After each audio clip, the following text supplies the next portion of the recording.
आलू कषा सहित परोटा आ पनीर भुजिया को दे देथिली टिफिन रे और टिफिन पैक करके दे देथिली से गले ऑफिस।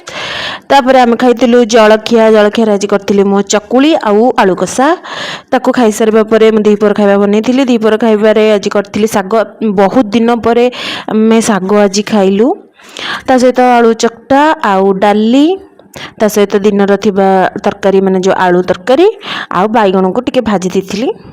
तो मम्मी आउ मु आमे दी जण ही दीपर खाइबा खाउ थाउ भात से कि आमे टिके टिके एमती करके खाई देउ। आ काली जेहेतु अष्टमी से आमर हलदी पत्र आसी काली पिठा हम आमर एठी हलदी पत्रटा मिली सेटा हूँ सबुठ बड़ कथा।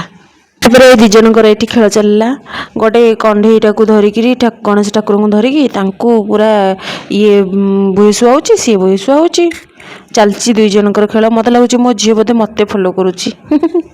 राति खाइबार करी आज बिरियानी कहीं बहुत दिन है बिरियानी खाई नी से आज करदी। जब वीडियो भल लगी सब्सक्राइब करेंगे। रोचे नमस्कार, जय जगन्नाथ।